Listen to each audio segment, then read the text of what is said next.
அனைவருக்கும் என்னுடைய அன்பான மாலை வணக்கம். My respectful greetings to all the eminent people in this wonderful gathering. Normally you mentioned, sir, when you were talking, a dignitary has mentioned, possibly this is the only Rotary Club in the world where everybody is a Paul Harris fellow, PHF. First Rotary Club, 85 members.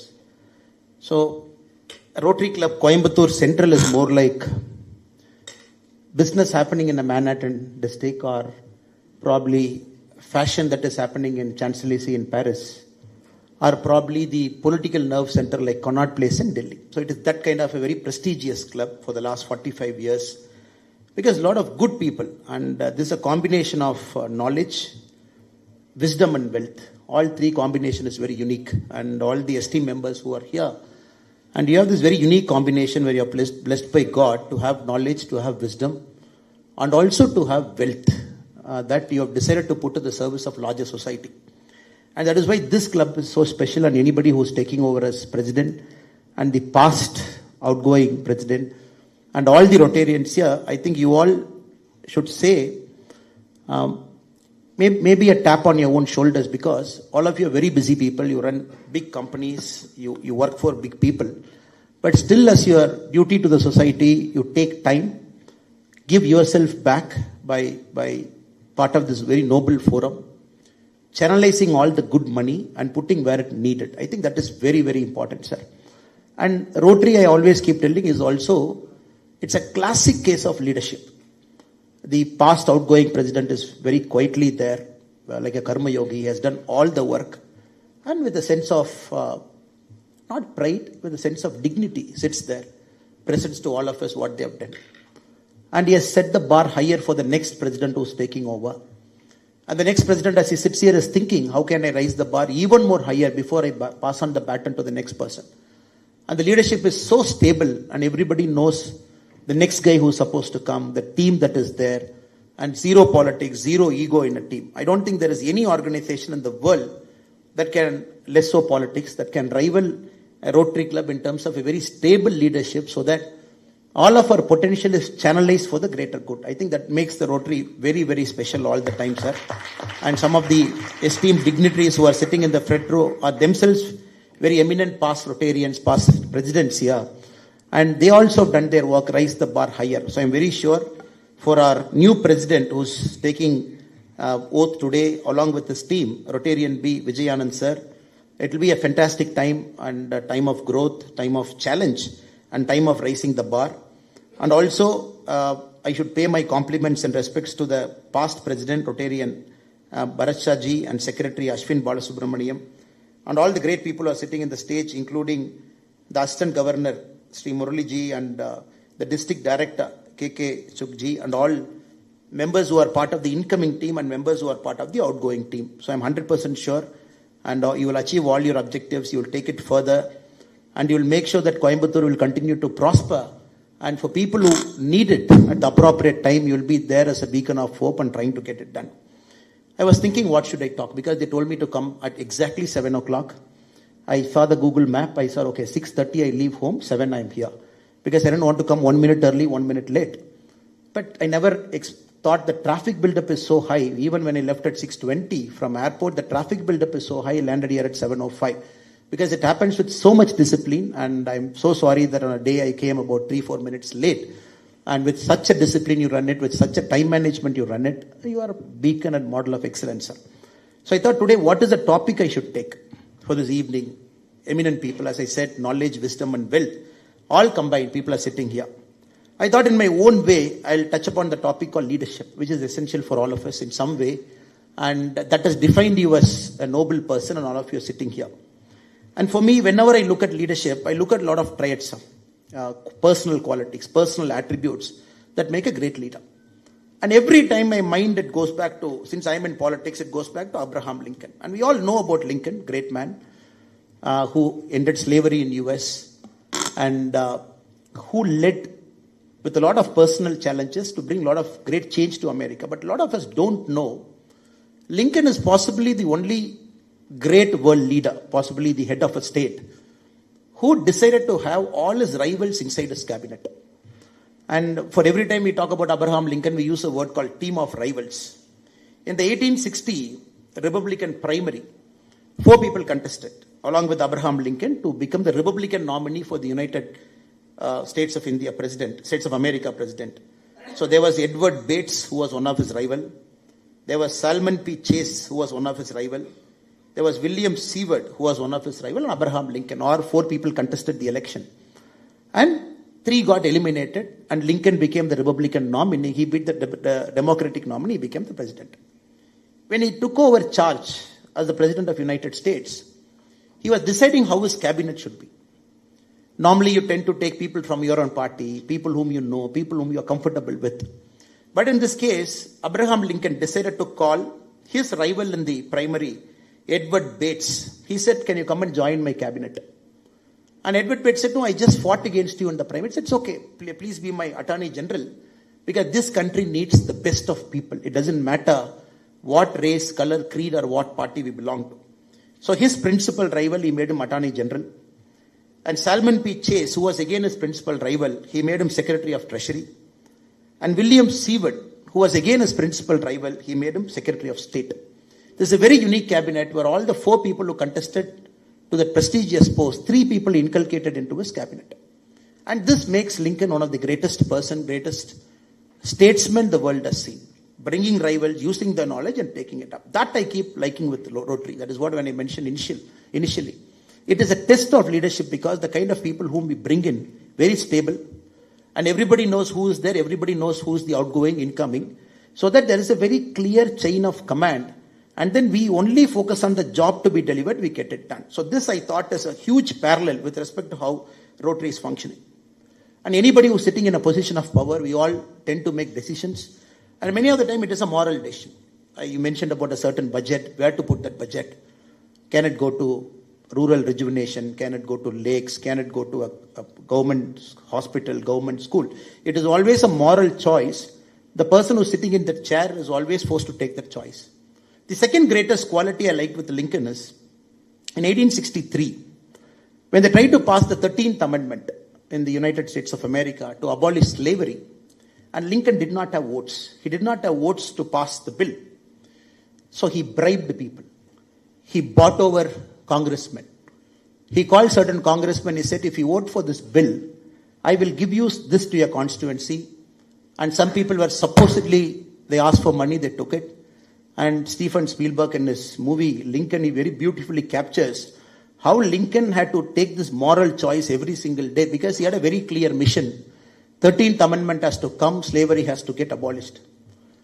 When the bill got passed, slavery got abolished in the US, one of the greatest senators himself, a person called Thaddeus Stevens, he stood up in the Congress, he said, "The greatest measure of the 19th century, passed by the purest man in America, purely aided and abetted by corruption." So this is the Thaddeus Stevens reference he gave to Abraham Lincoln when the 13th Amendment got passed. So as leaders, we all face this big moral choices when we sit in a chair, try to make things happen. But we are not going to Lincoln's extent in doing our work. But that is a second moral compass that I thought any Rotary leader who comes here, sits here, you face it.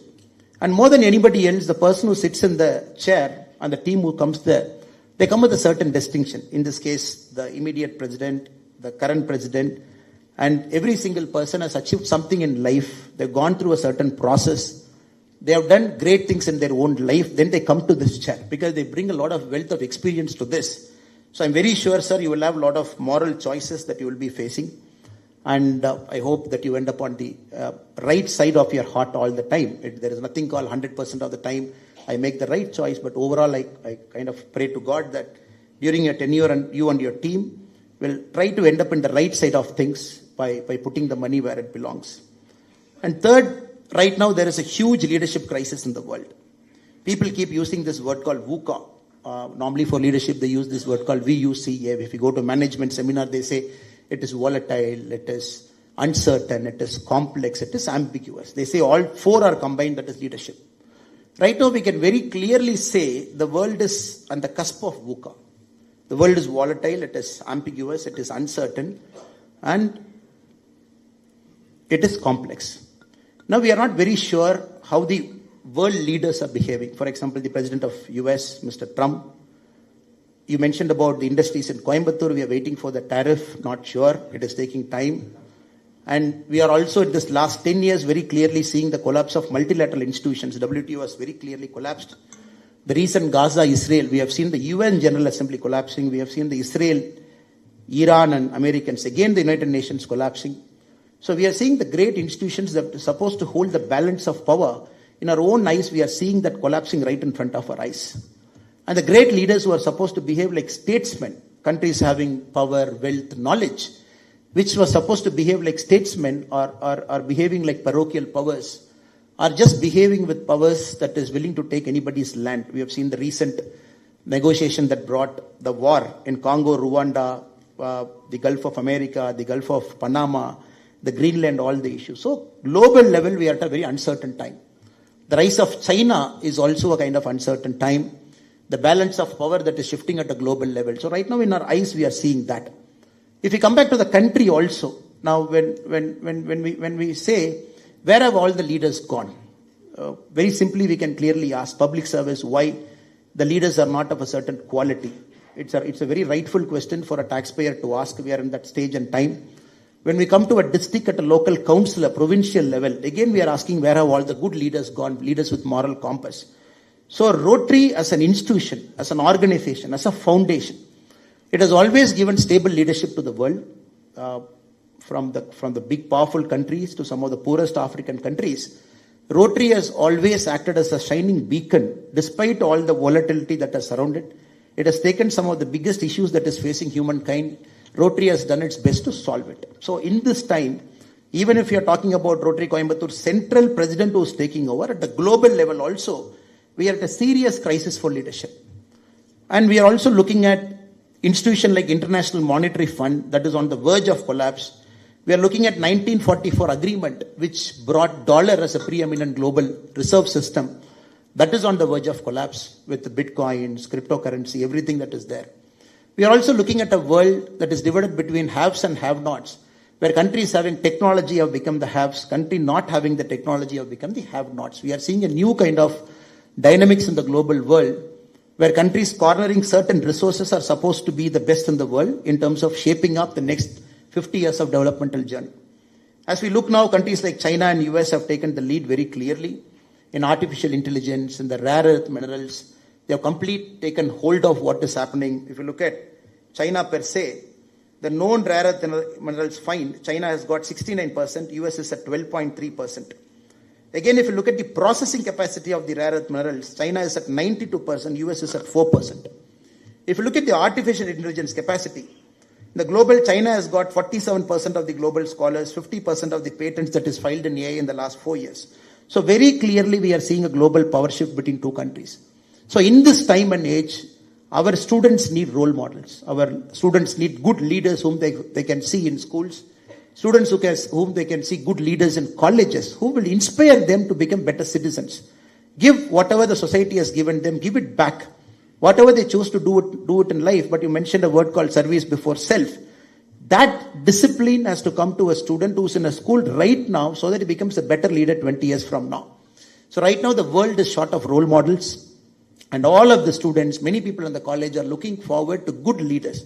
So there I personally believe good leaders at the local level, at the Rotary level, good leaders at the civic institutions level. A lot of great leaders are sitting in the many rows here. And some of the great leaders at the civic institutions level. So they have to act as great role models for school, college students so that they can aspire to be leaders like them in the future. They can connect somebody to this attribute. Saying this word called service before self is very easy. But connecting a person service before self is very tough. So there I am very sure many of our students can connect to all the great people who are sitting in this room here. So that is why my humble submission to all the Rotary people here is, you should visit more schools, give a lot of lectures to students, expose them to activities of Rotary, expose them to leaders inside Rotary, including the kind of quality of membership that is inside Rotary, so that they get an opportunity to talk to the titans of the industry, some of the civic institution leaders, some of the people who run the greatest of NGOs, so that they get to see.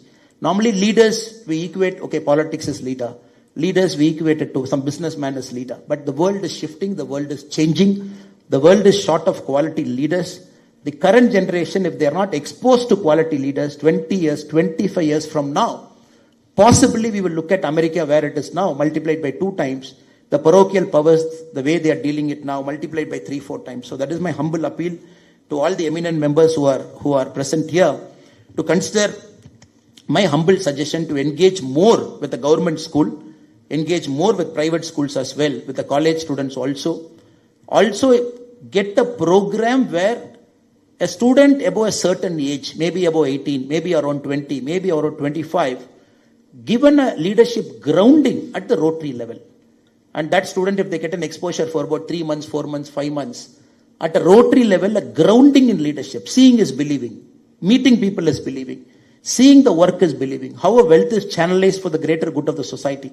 If they get an idea what is happening, at least opening our inner workings to those kind of people at that age, impressionable age where mind easily forms and mind easily deforms, I think that is also one of the greatest contribution Rotary can do for the world, because I'm making this point for a fact that the world is short of quality leaders. Political leaders are political leaders, because end of the day politics happen.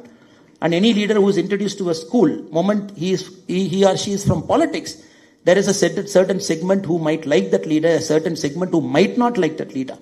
But many of the people sitting in this room are common leaders. You transcend ideologies, you transcend political parties, you transcend a lot of things. So I humbly request, if there is any Rotary that can make this initiative, Rotary Central can make it happen because of the quality of leaders we have inside this August gathering. And last but not the least, and my one more humble suggestion to the incoming president is, sir, it is also true that when Murali sir mentioned, we were sitting in a stage, many of our, in this age and time, the voices that we say also get misrepresented. And many times you take a stand, you speak something that easily gets misrepresented, that you're getting into politics, or maybe you're supporting a political personality or a political party, all those things. But I only urge, the country right now needs a good moral compass that can lead a country towards the right direction. And good people like you should speak up at the right forums, right time, and use your moral compass to guide the society to move a little bit forward. And if good people chose not to speak at important moments in history, then who will speak at those moments in history? So I request all the eminent people who are in this place, there is always a time where you should speak up in a personal forum. It might be politics, might not be politics. It could be something you like, something you don't like. But the moral compass that you bring to the table, it will again bring back the discussion. Evaluate leaders in the society level. Evaluate people at the society level. This is something which I wanted to say this personally, because I keep talking this everywhere, that good people, when they chose not to speak, then who will speak for the society? So let us speak at the right forum, right time, with a bit of common sense when we have to speak and when not to speak, because common sense is knowing both. Sometimes we have to keep our mouth shut because for the fear of getting misunderstood. And many a time we have to keep speaking also, but again the problem is, we think, okay, if I speak, people will misunderstand me, like Murali sir said. So I'm sure Rotary will also continue to do that. Take civic issues. If there is a Coimbatore infra problem, whichever political party, be it the ruling party, be it the opposition party, be it the central party, and you should have a forum to criticize, challenge us. I think that is very important. And political leaders also have that maturity to understand, because you are the people who can give feedback. I know Rotary doesn't get into that, but this is a forum where a lot of industrialists, a lot of associations are present. So be critical, there is nothing wrong. Be appreciative, there is nothing wrong. Be argumentative, there is nothing wrong. Only when people speak up, the feedback loop gets activated. Unfortunately, in our country, the social feedback loop is so poor because of the political attack that people do on us, or the political pressures that we go through. Some of the social feedback we as a democracy have lost. That is one problem. When compared to an American democracy, the Indian democracy, we don't have a social feedback loop. I'm sure that you will consider at different forums. Whatever it is you speak, when the MSME is in crisis, please speak, please make your point. When good or bad is happening, please make your point. When you think any improvements have to happen, please make your point. I think when you start doing it, the social feedback loop will start coming back into democracy. So the leaders who are in power will start listening to common people like us, so that they know that they are accountable, not once in 5 years, but every single day during the time they are in power. So let us do this for opposition, ruling, central party, state party, so that it becomes more accountable, and then the society progresses. We can't put too much burden on the Rotary. I can ask a simple question, even after 45 years, even after 55 years, even after 60 years, why Rotary is still supposed to get into schools, build toilets? Why Rotary is still supposed to get into schools, give clean water? For me, it is very easy to ask standing from this side. Since the government is inefficient, we are putting so much burden on Rotary, when ideally these resources should be put for a better use somewhere in the community. But still some side, the service delivery is so poor, we are still putting on Rotary to deliver. That is also, I believe, is a sin. Because this Rotary is an organization, I completely believe you got to go multiple steps ahead to create a new society, an ordered society, so that people feel inspired that living in that society. So I'm sure in the future, when the political feedback loop, when the efficiency of service delivery improves, probably the society might not put too much burden on the Rotary to take care of the civic basic issues, which is purely the political ruling dispensation's control. I look forward to a day when we sit in a new Rotary conference, maybe 15 years from now. The thing that we talk would be about promoting a new age ecosystem, promoting a new age entrepreneurship, promoting something different. I look forward to that day in Rotary. Probably you will be the pioneers leading that change. So once again, I take this opportunity to thank the wonderful president who's coming in, Rotarian B. Vijay Anand, and the wonderful past president who was like a karma yogi, finished his work and quietly standing behind the new president and assisting Bharat D. Shah, and all the wonderful people who are in the stage and great people who are here. Thank you so much for your patient listening. Namaste.